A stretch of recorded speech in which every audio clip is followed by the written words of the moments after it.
Welcome to the Next Level Human podcast. As a human, you have a job to do. In fact, you have 4 jobs: to earn and manage money, to attain and maintain health and fitness, to build and sustain personal relationships, to find meaning and make a difference. None of these jobs are taught in school, and that is what this podcast is designed to do: to educate us all on living our most fulfilled lives through the mastery of these 4 jobs. I'm your host, Dr. Jade Teta, and I believe we are here living this life for 3 reasons, and 3 reasons only: to learn, to teach, and to love. In this podcast, I will be learning, teaching, and loving right along with you. I'm grateful to have your company. Here's to our next level.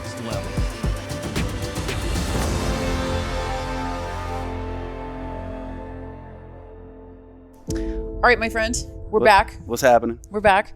So today we've talked a lot about like different aspects of this that we wanted to cover. And I think we've sort of come up with a few different areas that we really want to hit on. And we are going to kind of talk about male insecurities and diving into that because they affect all of us. And I think that there's a lot of aspects of this that don't get covered quite as often. And we're going to start with the part that often gets, when you and I have discussed this with your family over the last few days and some friends, it has gotten the most attention. So we are going to lead off with the penis talk. Yeah, it's hilarious. So my family, for you listeners, are just incredibly, what would you say, liberal in terms Very of like sexually liberal. Sexually liberal. Yes. So we have lots of, and I have well, I guess they're not teenagers anymore, but early 20s, late teens. Well, Zen is. So my nephews, I have 3 nephews and 2 nieces. And they're all young in their late teens, early 20s. And of course, always asking about sex. And Emily was at the house and we were like, hey, we were talking about maybe doing a podcast on penises and male insecurity and stuff like that. And they were like, oh my God, like especially the nieces. Yeah, and they had some friends over too, and they were like, what? Yeah. We want more. All the guys and the girls were like, so this may be something, for the slightly younger crowd, but I think you'll get, regardless of your age, you're going to relate to this. And I think it's just useful to kind of have this discussion around men, because we often don't think of men as being insecure. And especially with a penis is a really interesting thing because, if you look at it, right, like I even think like just if you go, men obviously have to show, right? So, it's something that is on the outside of their body. Women are very tucked in their genitalia. It's not something that you would necessarily compare outright from woman to woman. This is probably why breast size is more what women do in that regard. But for men, penis size is definitely something that I think men are thinking about. And not just penis size, but all the aspects of that. Like, is it normal? Does it look normal? Am I circumcised, uncircumcised? What culture am I in? And how does that sort of relate? And all of these kinds of issues around this. Now, one of the ways I'll lead off with this, and then I'll see what kind of questions you want to ask, is just a consideration to think about for a second. We are, like it or not, and there's a whole dynamic around this, and I'm sure Emily and I will tackle in a future podcast episode, but like it or not, we are a culture, at least in the West, that is very much inundated with porn, and porn is something that many people, especially men, and I do think that this is certainly bared out. The research has been done on this. Men are more engaged with porn than women. Now, plenty of women are, but there are far more men that engage in porn than women. Now, think about the idea of pornography and men relating to pornography.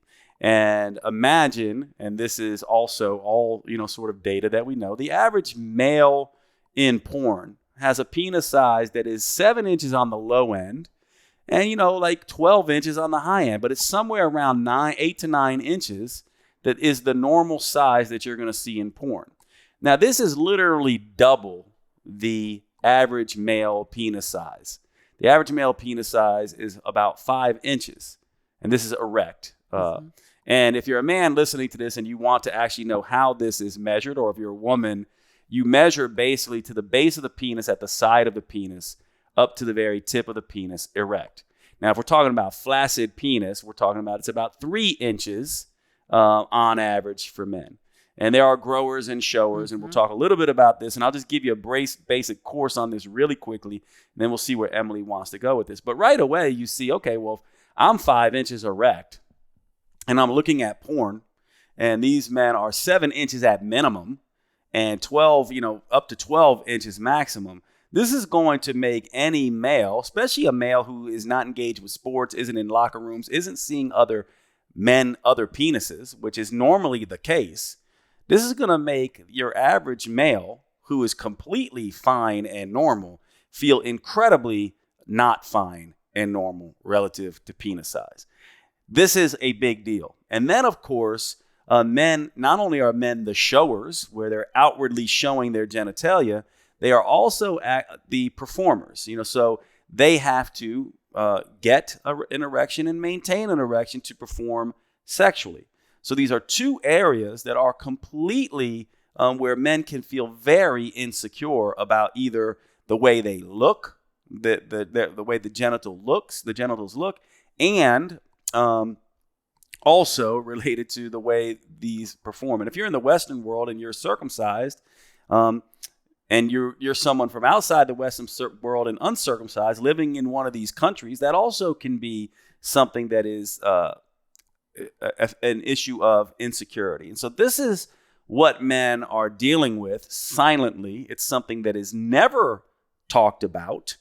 And it is something that I think is really important as we get into insecurities in general in relationships. And we could talk a little bit about how that, sort of bleeds over into the way men would approach sex and whether they're willing to talk about sex or what they need to say. And the final thing I'll say here, because a lot of men don't know this, most women do, because the average woman is going to see more penises than the average man, right? And there are growers and showers. A lot of women talk about this amongst themselves. A lot of men don't necessarily know this.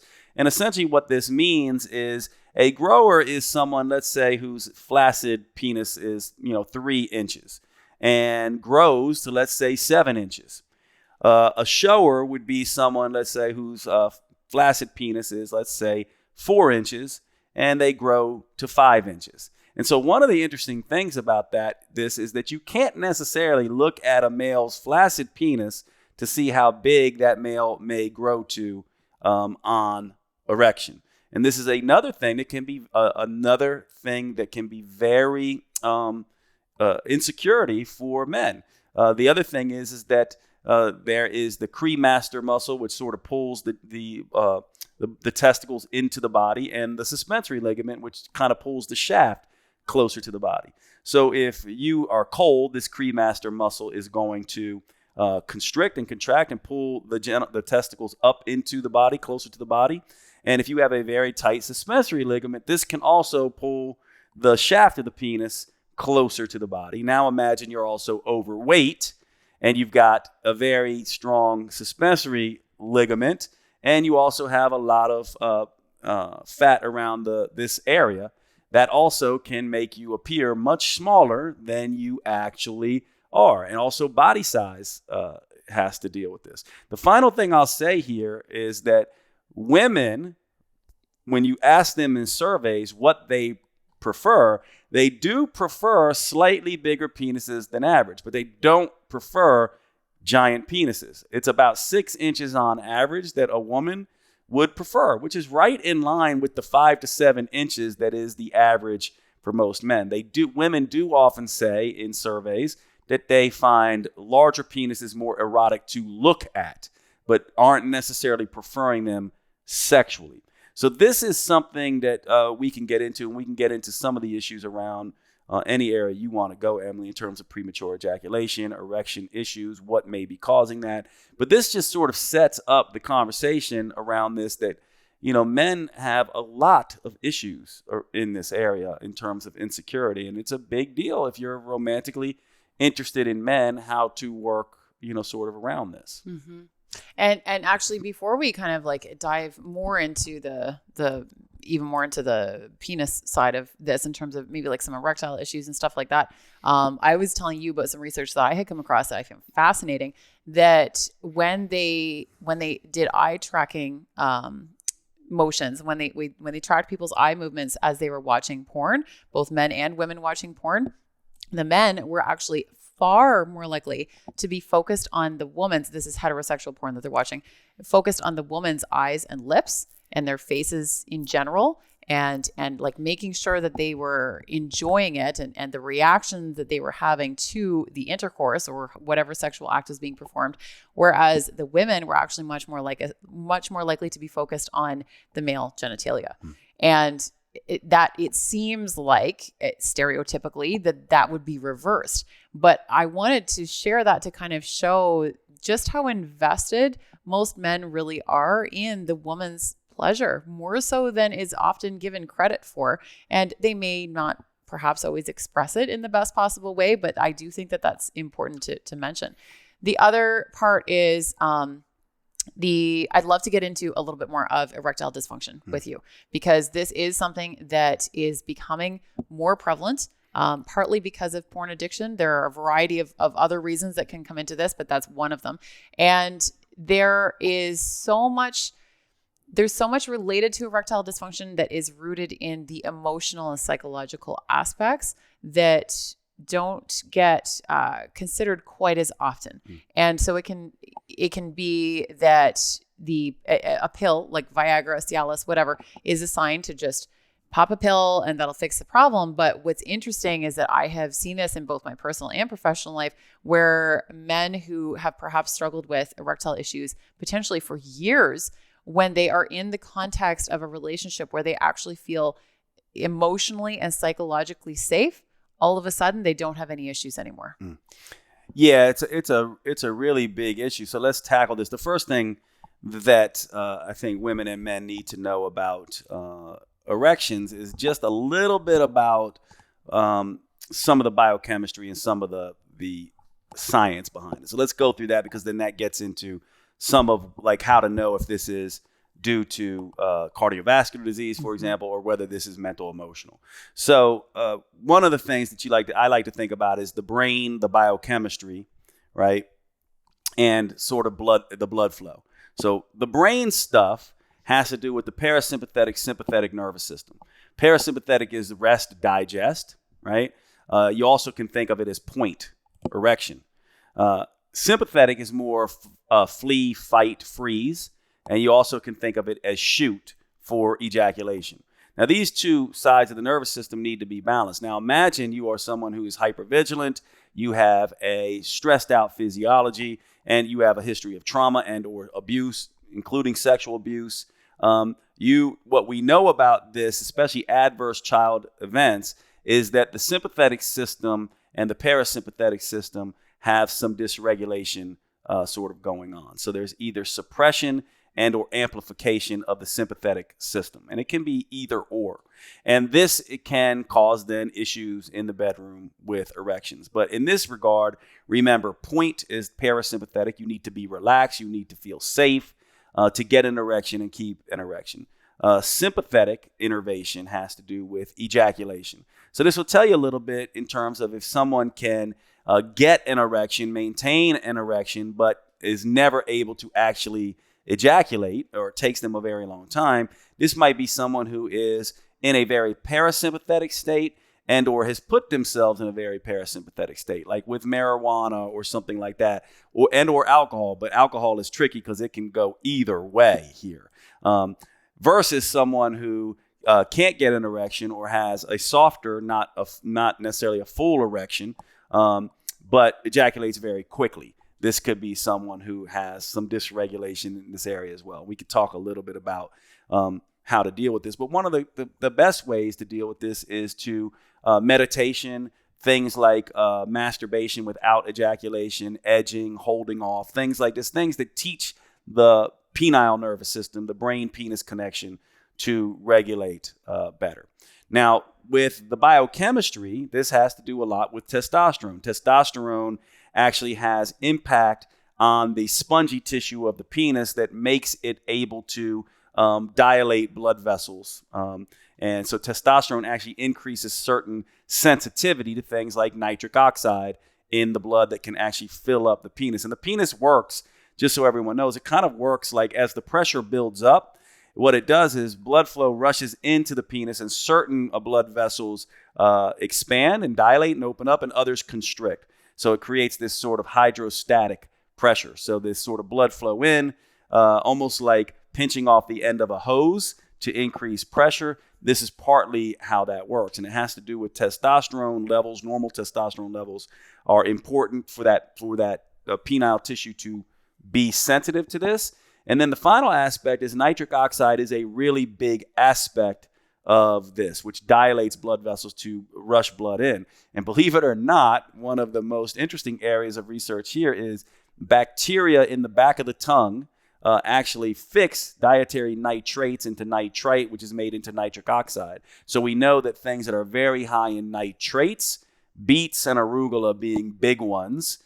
So men who are eating a lot of salads, believe it or not, they get a lot of nitrates. We're not talking about, bacon and some of these things that are put nitrates. You get far more from things like deep leafy greens, collards, kale, Brussels sprouts, but probably the biggest ones and most popular ones are going to be beets and arugula.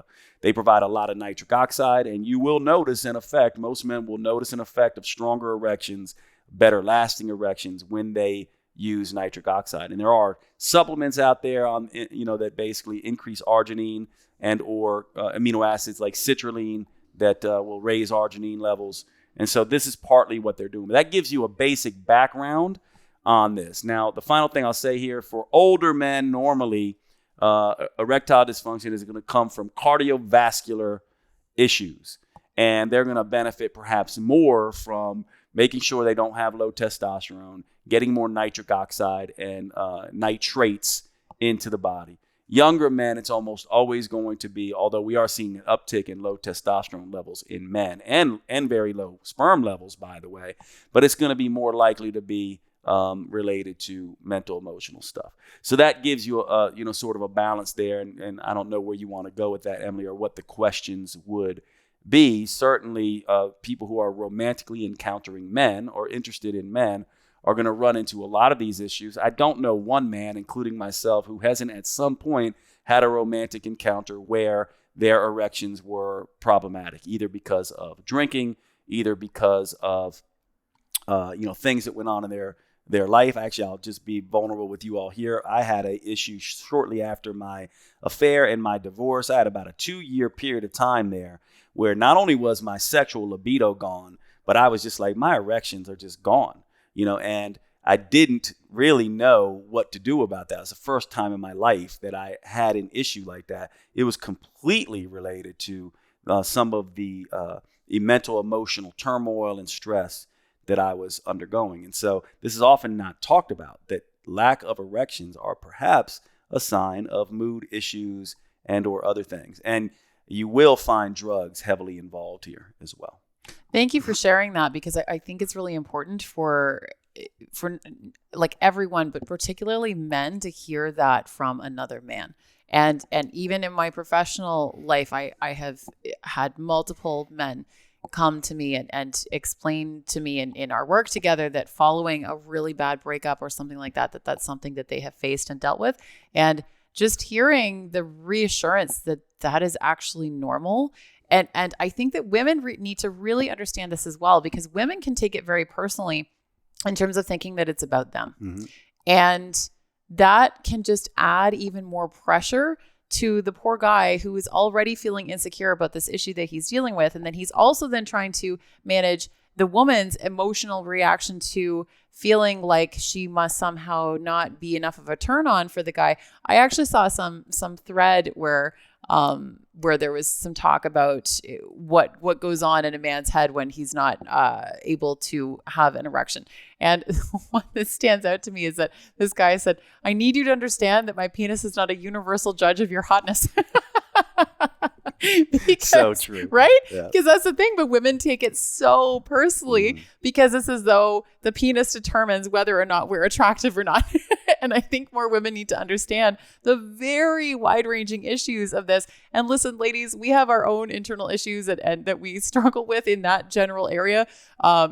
Trust me, we've all dealt with that. But there is, I feel, a certain degree of privilege that can come with having internal organs that don't demonstrate outwardly as something that could make someone else insecure, like immediately. Well, and one thing I'll add here, just for women to kind of get what this is about, is every woman, I think, has a degree of understanding that her level of lubrication during sex, if you've ever had a situation where you're into somebody, but you're not as wet as you would like to be, because all women are different. This is not an indication of how hot you think this guy is, how bad you want to sleep with him, all of that. This is the same thing with men. Yeah, exactly.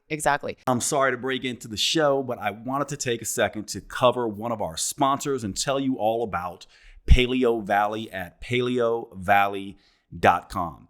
These are the grass-fed sticks that I tell you all so much about, that all of my friends know I have on hand constantly. They are in my car. They are at my house. I keep them at my sister's home and my parents' house. I have these things everywhere because they are the simplest, most convenient whole foods protein supplement you can get. Almost like carrying around pure protein, low-carb protein in your pocket. They also, these Paleo Valley beef sticks, are the only 100% grass-fed and grass-finished beef sticks on the market. They use organic spices. They are naturally fermented instead of using nitrates and nitrites that can be a problem in some of these cured meats. And they simply taste fantastic. Check out the original or the jalapeno. Those are my favorites. Please make sure you go over to paleovalley.com and visit. When checking out, use the code NEXTLEVEL for a 15% discount. Remember, our sponsors keep the show going by you giving them your patronage and spending your money on these high quality products. You actually do a few things. One, you're helping to support the podcast. And two, you are helping your health. And three, you are making sure that good quality companies like Paleo Valley can be out there doing their business, changing the world, making the earth better. One of the things you may not know about this is that grass-fed organic and grass-finished beef is doing something that is so utterly important for our environment, actually helping to repopulate the topsoil. A lot of people don't know this, but our topsoil is being extremely depleted. And raising animals, especially cattle, the correct way helps to get that topsoil back. This is one of the reasons why I love Paleo Valley. Not to mention it tastes fantastic, but they're one of these companies, like my other sponsors, Cured Nutrition and Organifi, that are doing the right things by the environment. I really appreciate everything they do, and I hope you will check them out. Thanks so much. paleovalley.com. Use the code NEXTLEVEL. And now back to the show. So I'd love to explore a little bit more around how we can tie this in with diving a little bit deeper into the mental and emotional aspects of this, how we can cultivate emotional and psychological safety within a relationship, and what is it about certain relationships that make literally someone's penis feel safer to have an erection. And looking at some of those differences, because a lot of times we don't even necessarily realize that we perhaps feel unsafe in a relationship until we are far enough away from it or get enough distance from it or have a completely different experience, that then we can look back on that other instance and go, oh, I thought I was super comfortable with them, but actually I wasn't. And that's a big reason why I maybe was having some difficulty in that particular area. Well, the big thing I would say, and I think a lot, I'll try to go with older adults and younger adults, and meaning that, people in their 20s, normally early 20s, are going to deal with this a little different. Let me just talk a little bit about this in general, in terms of the sexual thing. One of the biggest mistakes people make, I think, and I think it continues into adulthood. So I think this is for older individuals and younger individuals.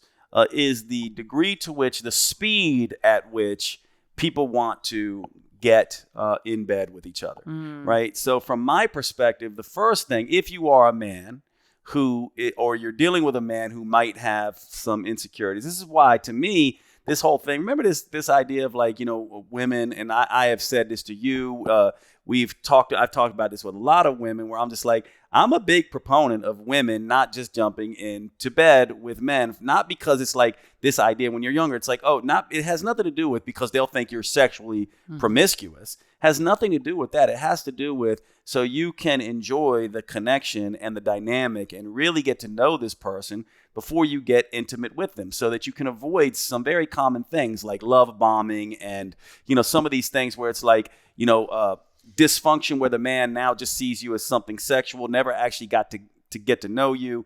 And with men, it's very important because a man who feels like a lack of safety in relationships, here's what's going on with a man. I can just help everyone sort of understand this.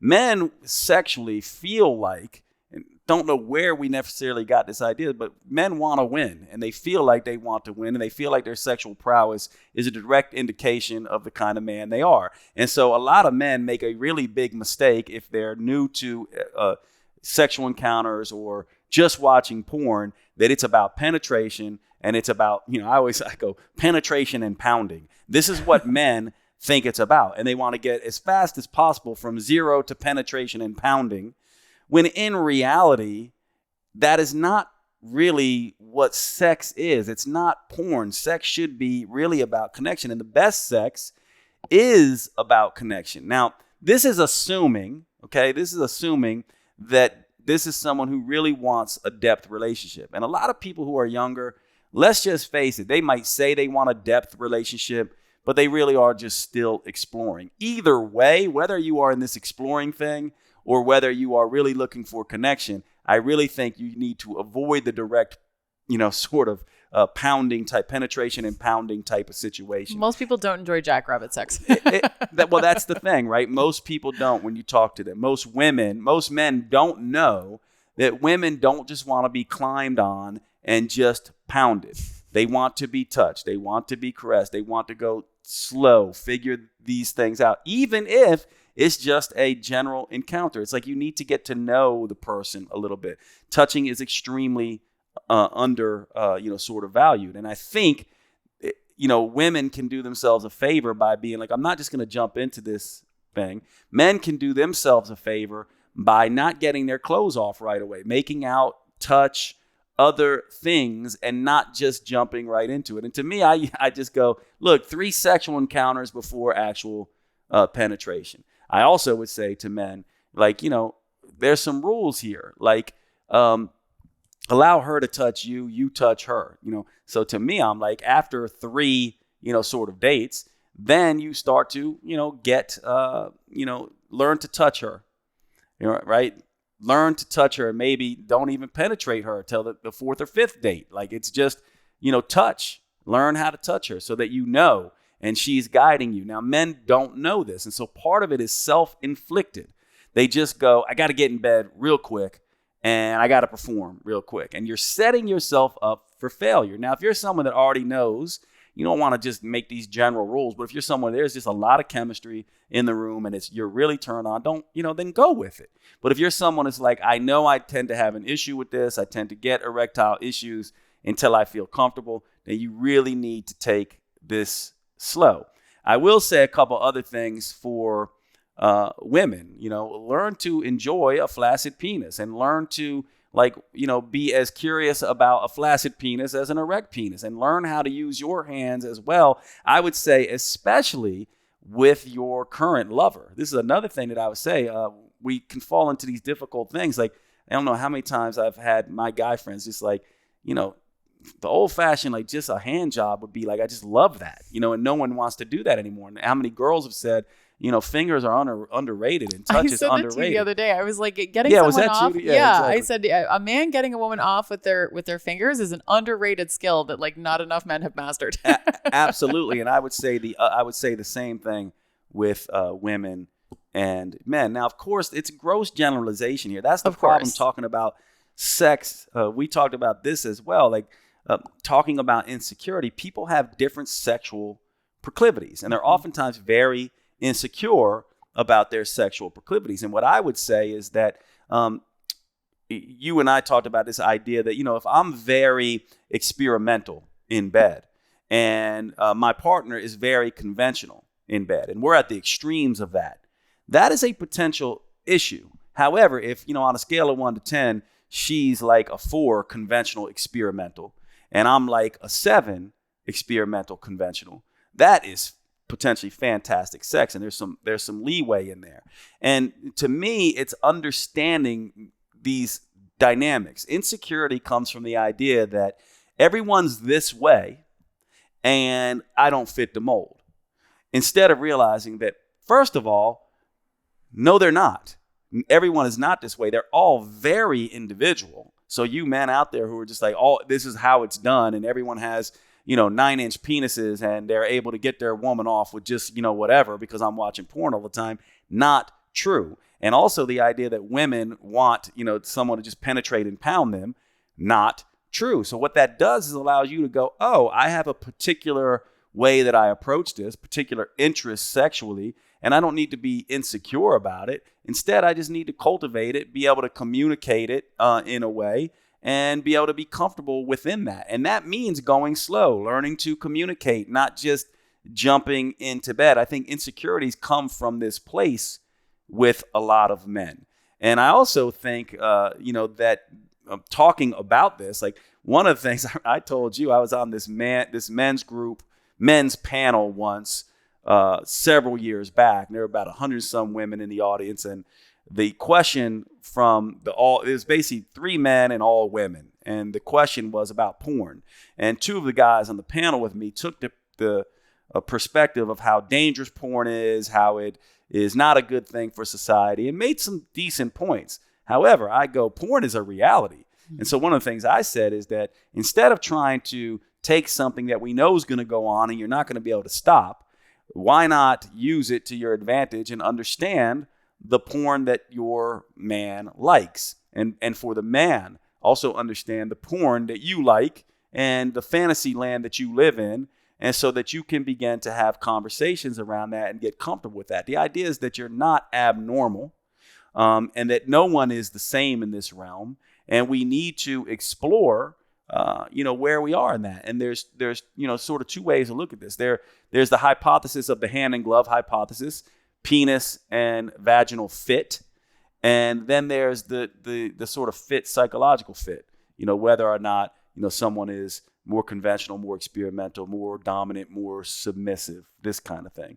So I think with insecurities, one of the first conversations you have to have is this idea that everyone's a little bit different, and you should, work to understand yourself, and then work to understand your partners and how, he or she is different, and then work to merge that. And that's going to be a better situation. There's so many points that I want to dig into with that. One of them, I studied under Cam Fraser, who's a very well-known male sexologist, therapist. He's incredible, and he specializes in men's sexuality. I had him on my podcast, and people have just raved about that episode because he covers so many beautiful aspects of it. And one of many things that I've talked to you about with him and that he teaches on is the exploration essentially of a flaccid penis, because just because the penis is erect, the nerve endings are still the same. Like the nerve endings are there, whether the penis is flaccid or whether it is not. It doesn't make any difference. So it's almost as though there's like this fear of a flaccid penis. Like women maybe don't know what to do with it, and men are afraid to have one. And I'm like, can we just accept that like a flaccid penis is still a penis? Mm-hmm. It doesn't mean it's better or worse. What can we do to bring pleasure in that particular instance? And for men, like how can you, and I would offer this advice to women as well. Everyone needs to get better at exploring your own bodies and not necessarily making that so centered on like just the clitoris or like just the penis. How can you, if you're masturbating, like bring a more pleasurable experience into exploring different parts of your body? Noticing like if you really lightly touch your arm, like the sensation of how that feels, being in the present moment with yourself. And that can end up translating into a far better sexual experience when you are with someone else then as well. And in terms of the types and stuff too, I think that that's really important to bring into conversations around sexual chemistry and really noticing these different aspects and the different types of fit and everything else. There's just so many areas where we need to be able to explore. And there's so many other points that you made that I want to touch on, and they're all escaping me right now. But I think that there's so many areas that we need to be able to tap into with this. A question that I pose to you, that I have posed to many people, and I usually direct it towards sex, but it can actually apply to relationships. It can apply to a variety of different contexts, is, are you most seeking pleasure, connection, or transcendence? And the first question that most people usually have is define transcendence. I'm like, you define transcendence. Like, what does transcendence mean to you? A lot of times when we are, if you are someone who orients towards wanting to create and cultivate a very deeply connected romantic relationship and sexual connection within that relationship, there can often be parts of ourselves that we want to transcend into something new. Like that's part of the growth aspect. So however you define that, and I'm not saying that we have to pick one over the other, all three play a beautiful and really important role, but is there something that you are more focused on? If you are solely focused on pleasure, there's nothing wrong with that. That's a beautiful thing. But then you may be able to cultivate pleasure with just some random that you meet on the street. And that's fine. That's great. If you want connection, that's a little bit different. Then you can have both, cultivating that a little bit more. Transcendence is probably, in my opinion, more likely if you are engaged with someone that you care for deeply, like that both parties are very mutually reciprocal in their feelings on towards each other and about the relationship.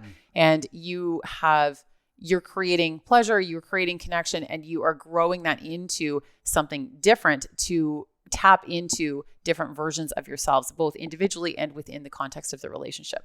Yeah, well, I think with men, I think this is a big problem with men. And I think it goes back to this idea. If you're a man, part of one of the biggest insecurities for men in this realm would be the idea that they're not good in bed, right? Like men take a lot of, and so do women, it's like this idea that you and I was laughing at this with you because I had this thing that people go, and I'll just share this with you. You guys can see how you feel with this, but it'll go into this.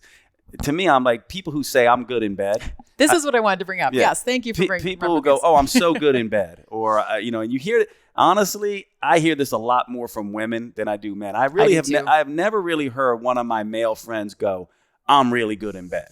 I have only ever heard that from women. I'm such a stud. I haven't heard that. And I go, part of me just goes, the fact that you said that, now this might trigger some people, but I am very defined on this, goes, no, you're not. And here's the reason why. If you think you're good in bed, then you think there's a way to do sex most of the time. Now, there's a caveat to this, which I'll get to, which means that you probably do it one way. You're like, I give a great blowjob, right? Or something like that. And I'm like, maybe to the guy you dated when you were 15, when you first started doing that, and then now that's what you do, and you think every single man responds to that in the exact same way. That to me goes, that is not what good sex really is. Good sex is finding out what that particular man wants, what lights him up, and that particular woman wants. So to me, I think, insecurity wise, for both men and women being like, am I good in bed? First of all, I think if you think you are, then you're probably making the mistake that everyone is built the same, that every penis is built the same, every vagina is built the same, every sex brain is built the same, and you're just doing the same thing, right? You're basically doing oral the same way on every single person, or you're doing sex the same way. This to me is the breeding ground. The underlying assumption is wrong, and it's the breeding ground for insecurity. The best way to be good is to be thinking about it like, I wonder if our sex will be good. How can I be good in bed for this person? It's a far more humble, a far more exploratory, a far more meeting someone sort of in the middle. That's the first thing I would say. Now, the other thing I would say is, especially for men, because I do think they perhaps fall more into this category of just pleasure. And the reason why I think they do is a very important reason. Women don't experience pleasure the same way as men, and it's far more nuanced. We can just look at how often do women orgasm compared to men. Men, from the time they puberty, it's pretty much a straight shot. 90% of the time, they report orgasm. It's basically stimulation to orgasm. That is not the case for women. It is not stimulation to orgasm. In fact, many women will tell you, you can stimulate me all day long, but if you don't stimulate my brain, or I don't hear you, or you're not talking to me, or whatever it is that woman's into, they can't get off. So to me, men need to understand this. So if men are just about pleasure, this is going to come into their insecurities, because what a lot of women are going to say is that's a selfish man. This is being friends with women. I hear this all the time. But I had a data points of surveys for women that had about 2,500 data points where I asked about what women wanted and what their biggest complaint was. And I can tell you the biggest complaint that seemed to come up over and over again was, and this was a cis hetero survey. And the term they used was selfish lovers. This was a really big issue for women. And basically, when you dig into this, it's basically a man who penetrates, impounds, and gets off, and doesn't really leave much for the women. And we also know men have a very long refractory period, unless you're a very young man in general. And so that leaves the woman without much pleasure. And that is a selfish, that's what they mean by selfish lover. So I would say if you're a man in your pleasure, connection, transcendence piece, if you're just after pleasure and you're a man, that right there is going to feed into your insecurity about being a good lover, because you're probably not going to be pleasing your woman. However, if you're about pleasure for your partner, and I do think this is the better way for a man to approach sex, that you always come second just by the dynamics, and you also get comfortable without coming, and you understand that, communicate that with your lover, and women get comfortable with men not actually coming and allowing them to receive and just receive, and to play this game with lovers. This is a better way to deal with this. But I'll say briefly about your, this idea. And I don't normally think about it this way, but if I was going to think about pleasure versus connection versus transcendence, to me, I would say that pleasure plus connection, and assuming connection has a very strong component of presence there, is going to lead to transcendence. To me, transcendence simply means, if you've ever meditated, you know what this is like. When you drop into this place where you kind of are like, well, I'm nowhere, I'm no one, there's no time, there's like, I just feel like I'm sort of in this other world. To me, that's what transcendence in sex is like. It's like this mutual meditation that is about being connected and immersing yourself into the pleasure. If you want to understand it more, think of listening to an amazing song where you close your eyes and you let the music take you away. You could be present with the music, you could be listening to the music, but it's only this place where you just immerse yourself in it and allow all the other distractions to sort of go away, which is why I think if you're totally like, am I doing it right? Is she gonna come? Is he turned on? How come he's not completely hard? Any of all this stuff that you're thinking about in bed, first of all, you're not connected. You're never going to reach transcendence. Transcendence to me is more about presence and a meditative state in the bedroom. And it's about exploring sexuality apart from actually the idea of I'm just going to get some pleasure and I'm just going to get off. Some of the best sexual experiences of my life have been experiences that were more meditative, and I didn't even come, or she didn't either. And a lot of people who've never experienced this wouldn't even know what this is like if they're just about pleasure. So I do think a lot of our insecurities come from the idea that we think we have to get and give pleasure, and if we don't, we're a failure, right? And honestly, I'll say one more thing here, because it's just a pet peeve of mine as well. And this goes into honesty. And this goes into a lot of conversations I've had with men, and also just something for women to be aware of. Most men that I am close with find it very disturbing and dishonest for a woman to fake orgasm. Mm-hmm. And orgasm is, women faking orgasm is incredibly common. And most of the guys I know, my close friends, know and accept the fact that they're not always going to be able to get their woman to that place, and are completely fine with it, but are a little bit insulted when a woman fakes. Now, to be honest, most of us aren't going to know. right? Like we're not really going to know.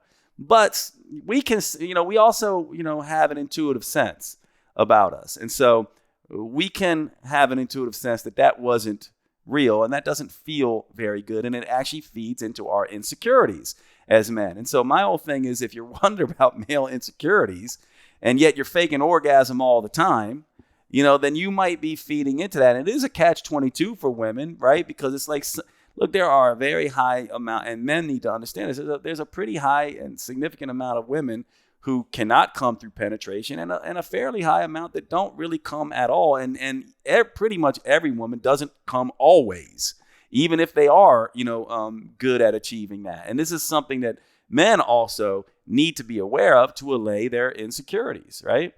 I want to jump in real quick and tell you about one of my favorite new products. And to start out, I want to ask you a question. If you had to follow your friends around who are not the healthiest in the world and see what they are doing, what would be the number one thing you would probably tell them to do to start? For most people, that's going to be drinking more water, right? This is something that we talk about all the time in health and fitness. It's almost as if we think of it as an afterthought now, because obviously water is so crucial. However, we oftentimes get this wrong. For example, did you know that when it comes to hydration, just drinking water can make things worse? Most people don't know this. Why?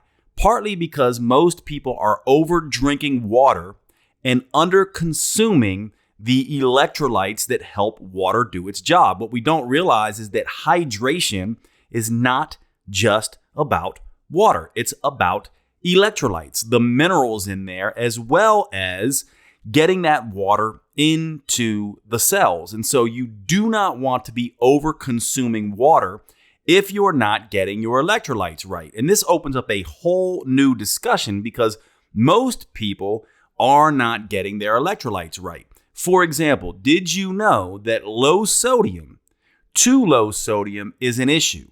Just as much, if not more so, than high sodium. In other words, what we want if we're going to get the right electrolytes is to get the right amount of sodium and potassium and magnesium in the Goldilocks zone. We don't want too much. We don't want too little. We want it just right.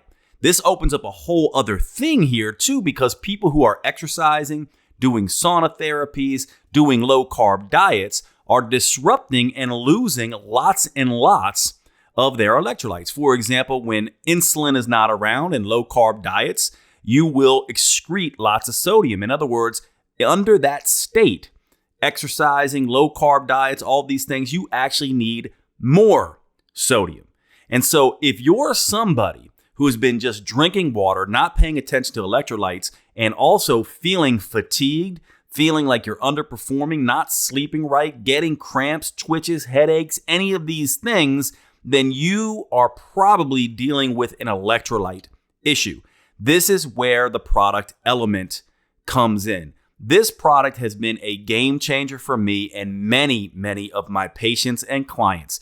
This is a rehydration electrolyte beverage, basically. It is a powder of electrolytes formulated with 1,000 milligrams of sodium, 200 milligrams of potassium, and 60 milligrams magnesium, without the added sugar and other nonsense that comes in beverages like Gatorade. This stuff is basically a rehydration beverage on steroids. It is the thing that is going to replenish your electrolytes in the right ratios, decrease fatigue, really correct chronic dehydration. And by the way, many people are dehydrating themselves, becoming hyponatremic, low sodium, when they're consuming too much water. You need your electrolytes on board, especially if you are someone who is losing lots of sodium and other electrolytes through low carb diets and lots of exercise. This is where Element comes in. Element is a new sponsor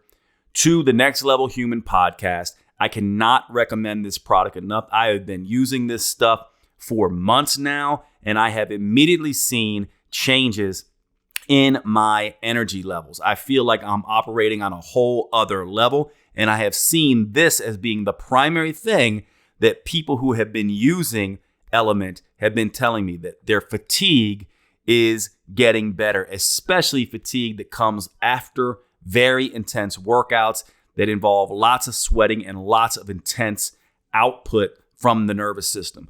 Please check out Element. Use the code NEXTLEVEL. DrinkElement.com. That's DrinkLMNT.com. DrinkElement.com, and let's get back to the show. Well, that's the thing, is that it does. Yeah. There's so many issues with I have so many issues with faking orgasms. And what's interesting is that something that is very specific to me is that if I, on any level, do not trust the man that I'm with, on any level, doesn't mean that I feel like he's going to go out and cheat on me, but just if there has been any seeds of distrust planted, I usually will have issues with that. In order to actually have an orgasm, I need to deeply trust the person that I'm with. And then there's no issues at all. But I have to really trust the person that I'm with. And that's part of that connection piece that then needs to be cultivated. I just think that the whole idea of the being good at sex, that is so incredibly subjective. And curiosity, I will always come back to this. Curiosity is such a crucial part of any relationship. And no matter which type of relationship, how you apply it, including and especially in the bedroom. And I think that part of the problem is that we have defined sex, and maybe porn, I'm sure porn has contributed to this as well, that we have defined sex as both parties, need to orgasm, and then or that once men orgasm, that's the end of sex.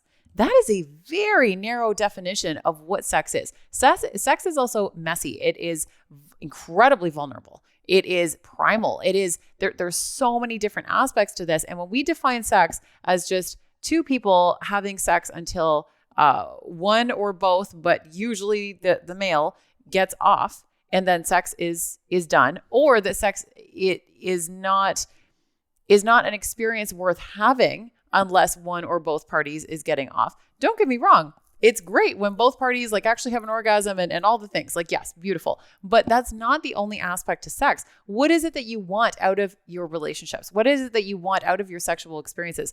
What kind of connection do you want to cultivate within that? Because sex is such a beautiful way to cultivate connection, whether or not one or both parties orgasm.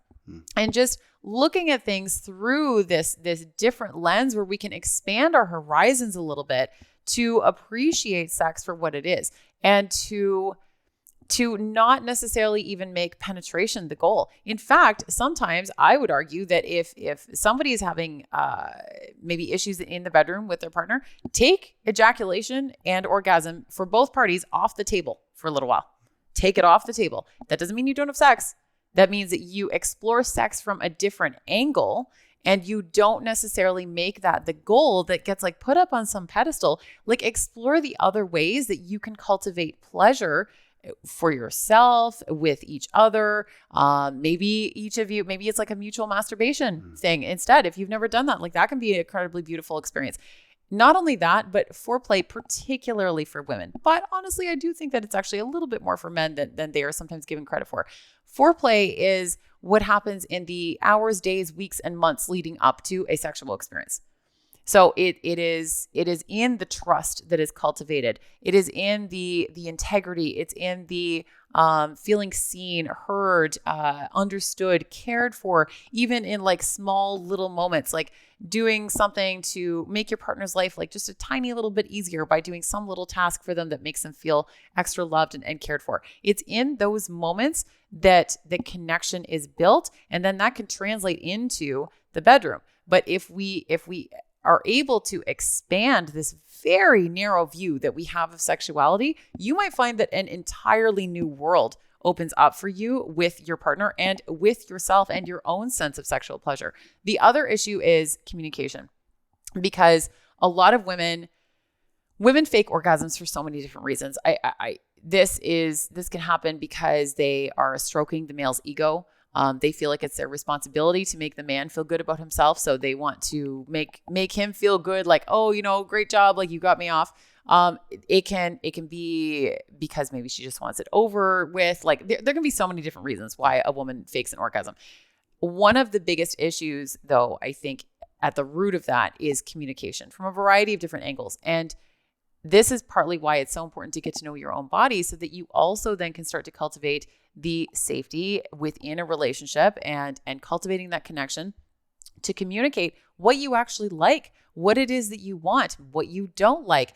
And on the other side of that, being open to receiving the feedback is important too, because that can be, again, a very vulnerable moment where egos can be bruised very easily, especially in such a vulnerable setting like that. So being very careful about how taking your partner's feelings very much into consideration and explaining it with compassion. But you can tell someone or show someone how you like something done in a really beautiful way that will benefit both of you. And then you can experience even more pleasure. They will experience more pleasure because you are experiencing more pleasure. And it just turns into a beautiful mutual experience. But that communication piece has to happen. If you are not able to communicate with your partner, you're probably not going to have a very satisfying sex life. And that can lead to a not very satisfying relationship in general. You have to get comfortable with communication, both inside of the bedroom and out. Yeah, and insecurity and communication is tough because, the fact of the matter is most people don't know how to communicate this kind of stuff. And our natural proclivity, just in general, you'll see different types. But if you want someone to change a behavior, let's make it without sex. Let's just say, let's say you want your partner to wash the dishes more. What a lot of people will do is they'll be like, you never wash the dishes. How come you don't ever do the dishes? And they'll kind of have this complaint around the dishes. And then my brain immediately goes on the defense to immediately search for that one time that I did do the dishes, just to tell you that I did. Exactly. And because your brain does that, the better approach with anyone is to find what they're doing really well. If they don't do the dishes, find another area where they're helping, to help them see, like, I appreciate this about you, and you will reinforce that behavior. Most of the time when you tell people they're doing something wrong, you can create more insecurity. So in the bedroom, it's far better to be like, it's far better to not go, don't do that, do this instead. It's more like, find out what they're doing that you really love, you want them to do more of, and tell them how much you love that. That's going to give them some sense of confidence and competence in the bedroom.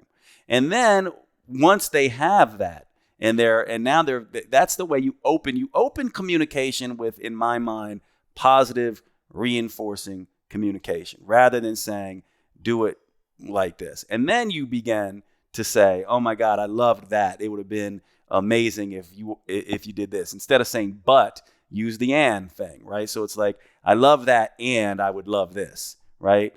Instead of going, I love that, but if you had done this, it would have been better. It's more like, oh my God, I loved that and I would love this, right? That's a very different way. And the reason I'm going through this is because a lot of people don't understand how to communicate in these ways. The other thing is that on the other side, if you are the person who's more insecure, the last thing you want to do is be preempting everything you do. The last thing, especially with a woman, and I've heard this over and over again, is to be like, does that feel good? How about that? Is that it? Did you come yet? Like, is that okay? Like, this then just is like, now it's becoming like, I don't even know what that is. And so there is a debrief period afterwards. Ooh, yes, let's talk about aftercare. That basically is, and by the way, when I say afterwards, I don't necessarily mean post-orgasm, but it doesn't. In other words, you didn't have to orgasm, but there always should be, in my mind, a good lover is always going to be there and like be in a place where they caress their lover, and it's not just over. It's okay now. The penetration and the stimulation and all that's done. It's like, let's be here for a minute. That's one of the most beautiful aspects of orgasm anyway, this place where you're sort of in this such a present state. You're sort of in this buzzing, glowing sort of state. You get to sit there and hold each other and talk, and that's where the debrief sort of comes from. And from my perspective, it should always start with, oh my God, I loved this. Oh my God, that was so hot. Oh my God, that was, and oh, you know what I was thinking about, right? And then all of a sudden, Like, it's like, oh, like this is what they really like. And then, weeks perhaps later, several times later, you begin to open up, oh, I would love if you did this. In other words, you establish that we talk about this and we have this debrief thing. And then you begin to establish that trust of like, oh, we talk about, what we like. And then we can go, and I'd like to try this or that. And then it can open up into, and this is a fantasy of mine, and what happens is people try to do this all at once, which breeds the insecurity because it's not how it works. It needs to go relatively slowly.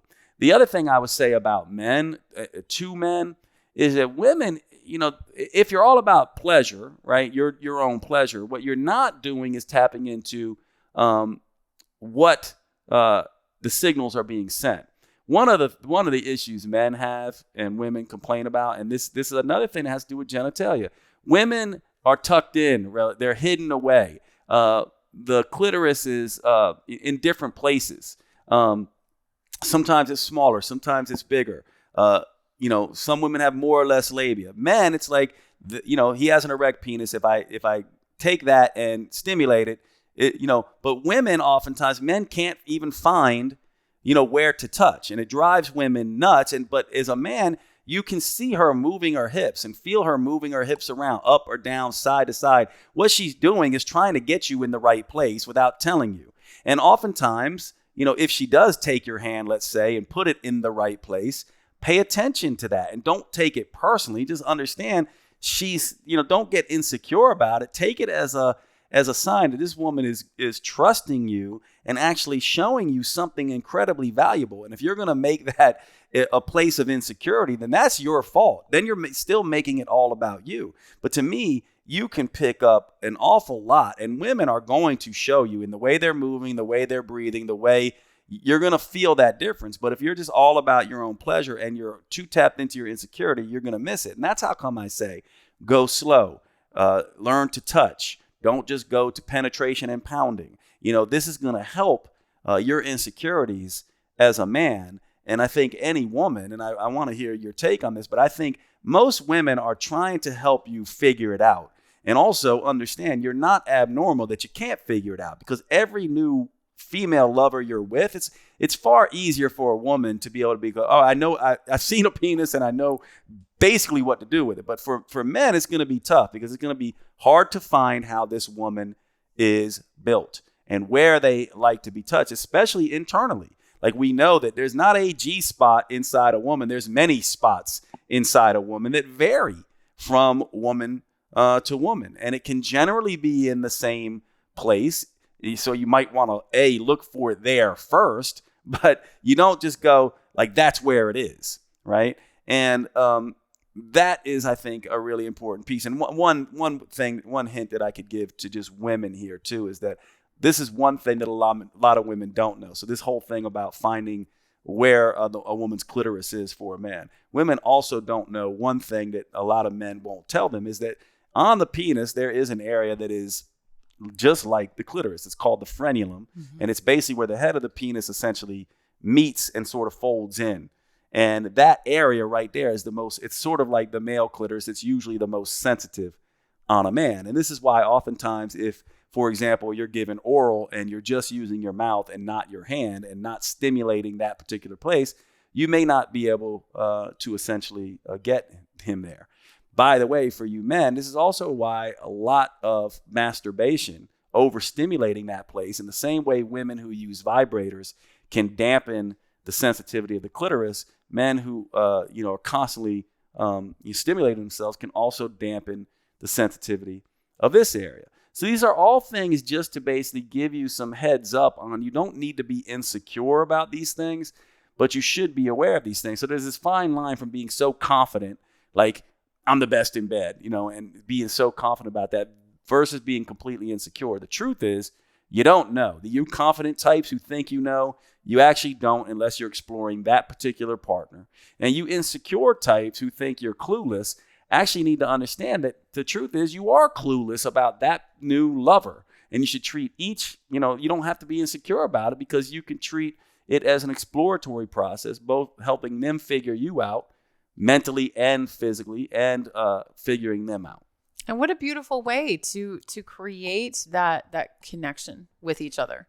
Like, what a beautiful opportunity to be able to do that and to take the time to be present, to get to know your lover in that way is really powerful. And there are so many women I've talked to, and I've experienced this in the past before myself, because it feels almost traumatic when you have sex with a man, and then as soon as the sex is over, like he's like rolled over and gone to sleep or whatever. So that aftercare piece is really, really important. And it's important for both parties. Like, it's really meaningful for both. And there is such intimacy that can be created in those moments. If you feel like you're lacking in intimacy in your relationship, this is a really beautiful place to start with that and to ask questions. And if you are afraid to ask the questions, ask yourself why.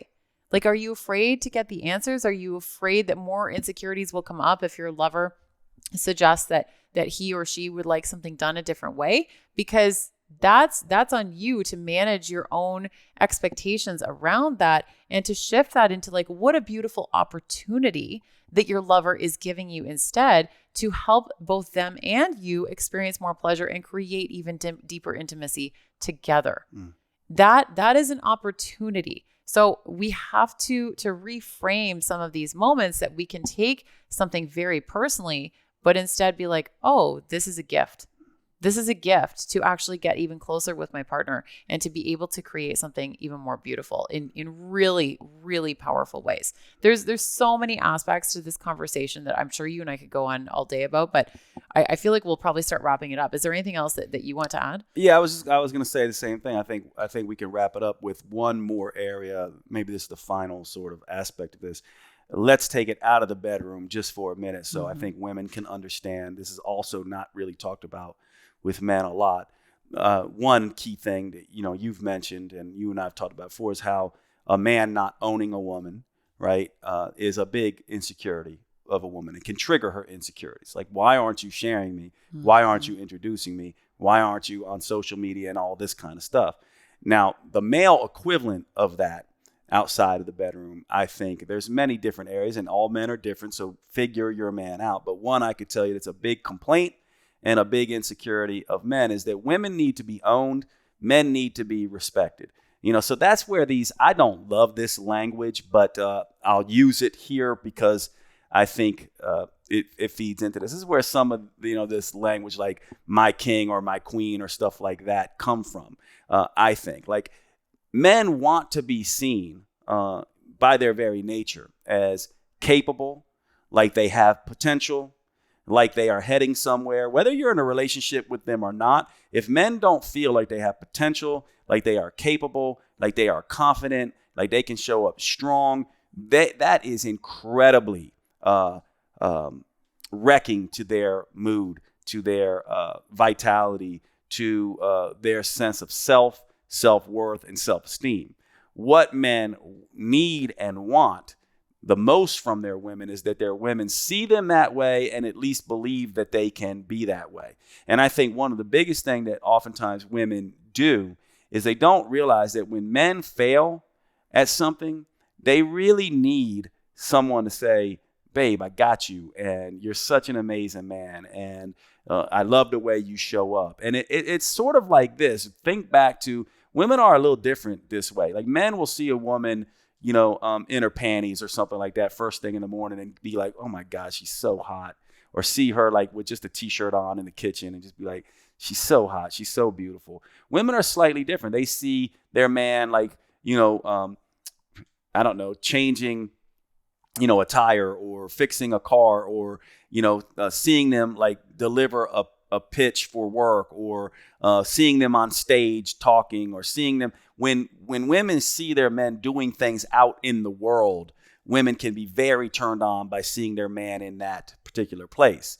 And when they don't, they can oftentimes be like, he's not doing anything or see him as, ineffectual. And that is the worst thing you can do for a man. In fact, I would argue that if you want a man to go outside of the relationship or find emotional intimacy elsewhere or disconnect from you, you start to see him or make him feel as if he is not good, not respected, has no potential.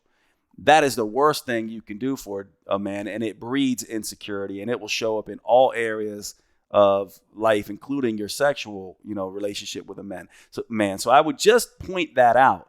Now, me as a man, I could tell you I have one rule. Like if a woman disrespects me or sees me in a way or any of that, I'm out. Like I just don't do that. That's like, usually most things, it's like, we're going to figure that out. Those are hardcore rules. Like for me, it's just like, if I have a woman, like I once had, a girlfriend of mine call her husband a pussy. And I remember being like, dude, any woman ever refers to me that way that I'm romantically involved with, it is over. Like there is no way you're going to call me a loser or a pussy. There's actually a famous Jerry Maguire. This is the cute little movie with, I forget the Tom Cruise and I think Renee Zellweger. But anyway, there's this point where he's with his fiance and she goes, "You're not a loser," in like sort of this sarcastic way. And he goes, "Wait a second, who said anything about loser?" And that's when they break up. And I think it's important to remember, if you cause your man to see that way or feed into that, it's going to be done. That is a major, major insecurity as a man. That's huge for men. And I did an entire podcast episode on this once as well, that we need to surround ourselves, and this goes for anyone, no matter how you identify, with people who believe in us. That is really important. I dated a guy who did not believe in me, and I broke up with him pretty fucking fast because he maybe believed in elements of me, but he did not believe in what I was capable of, and I was out. I was totally out because I recognize so deeply the power that comes from being surrounded by people who believe in me. I would not be where I am today if it was not for people believing in me before I believed in myself. And I see what a gift that can be. I also see how you can crush people by not believing in them. Yeah. And that's really, really important. The last thing I will say as well, just because it ties in really well with this episode, and then we'll definitely wrap it up, is that we do not own our partner's fantasy life. We do not own our partner's fantasy life. And I have heard a lot of people, particularly women, make this argument that it's a form of cheating if their partner is fantasizing about another woman, even if he never does anything about it, that is like a form of betrayal. And I understand where they're coming from. I get it. Like I understand the point that they're trying to make, but Wednesday Martin is a researcher. She wrote a book called Untrue. And I actually want to bring her on my podcast, where she shatters a lot of the myths that we hold around female sexuality. I really recommend the book if anyone wants to check it out. And one of the many things that she pointed out through the research is that women have incredibly rich fantasy lives, often even more so than men. Again, we're shattering some stereotypes here, and regularly will fantasize about people other than their partners. That doesn't mean that they're doing anything about it. We all as humans have very rich, imaginative inner worlds. And there is nothing wrong with having a particular fantasy. Now, if you are fantasizing about the same person over and over again, who you are not in a relationship with, and I'm not talking like a celebrity, I'm talking someone who would realistically be a potential sexual partner for you, like a friend or an old lover or something like that, maybe like a teacher or whatever, that is something to be concerned about. So again, there's some gray area here, but if you are constantly fantasizing about like the same person over and over again, who is not your partner, that may be problematic. If you have a fantasy that you indulge yourself in occasionally, like when you masturbate or whatever, where it's about someone who isn't your partner, I do not see anything wrong with that. And to me, it is very much part of being human, and trying to control that in your partner, again, like stifling aspects of themselves, as opposed to, and you don't even necessarily need to share it with your partner either. So this is the other thing, is that honest, open, direct communication, I am all for, I'm the biggest proponent of. And I also think that there are aspects that we don't necessarily need to communicate to our partner, because it would actually be an unnecessary breeding ground for insecurity. 100%. And again, there is gray area on this where I'm like, okay, like where is the exact line? But if I'm in a relationship with someone and I have a fantasy about someone else, just like two times perhaps, I don't see what benefit it would be to share with my partner, by the way, I fantasized about someone else a couple times. Hope you're cool with that. That is just going to create seeds of doubt with them. Even if I'm never going to do anything about it, it's just unnecessary. But if I'm if I'm fantasizing about somebody else like consistently all the time, then yes, that may need to create a dialogue, and first of all, within myself of like, okay, well, what's going on here? Like that's something that we need to look internally within, and that may end up needing to be a conversation with our partner, but we do not own our partner's fantasy life. Yeah. It's interesting too. If you want to really get someone super insecure, have them share something vulnerable sexually with you. Yes. And then say, oh my God, that's so dysfunctional. Yes. Like, I don't know, baby, I would love to see you with another man or something like that. And you're just like, what the hell? Like that will make them more insecure. However, those things are things that you would then have a discussion about. But I agree with you. In one way, I deal with that as a man is I just assume that's going on. Mm-hmm. Because to me, the way I look at stuff is I just go, humans are humans. So I'm pretty positive my lover, especially after being with her for a while, is probably at some point going to fantasize about a past sexual encounter or somebody or something other than me. And I start from the thing of like, so what? It's got nothing to do with me. But this is why, I said earlier in this podcast, a lot of this has to do with maturity. Like to me, if you go out and act that out and don't tell me, then that's like you lie to me, then it's done. But I just assume this is what humans do naturally. They're going to have a fantasy world. They're going to sometimes imagine being with other people, perhaps. And to me, I just go, that's something that you just assume, at least I just assume that's going on. And it's not something I concern myself with in that regard. And I do think that's why, it's funny that you went there, because when you went there, I'm thinking in my head, damn, you just went there. And like, honestly, a lot of people are going to be like, oh no, that's just like, I would imagine most people listening to us right now are having a really hard time with this. But I would say I 100% agree with that. It's just normal stuff. And I'm just really big on letting humans be humans and being aware and just honest the fact that humans are humans, especially in sexuality. You cannot, paint your sexual brain with your partner. And you have to realize that they are unique.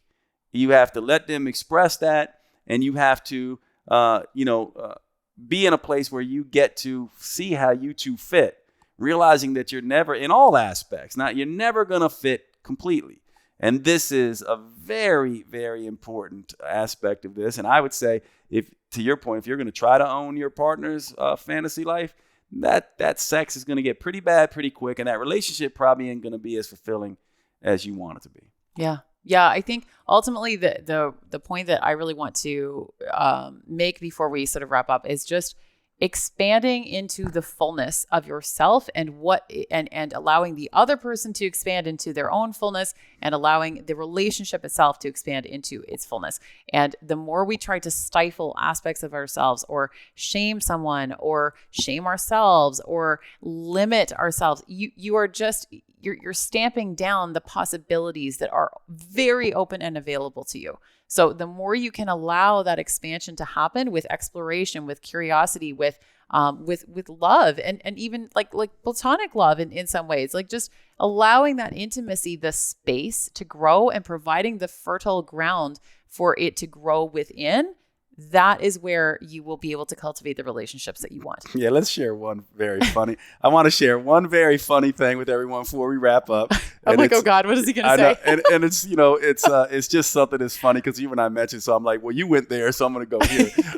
and then we'll wrap up. But one other thing that I will say that's just funny as hell and has to do with me and my hetero male friends is when hetero female friends are getting sexual advice from their homosexual male friends. You're going there. Yeah. This is something that I just think is absolutely, but it goes to this whole thing about quit trying to paint the brush broad like this.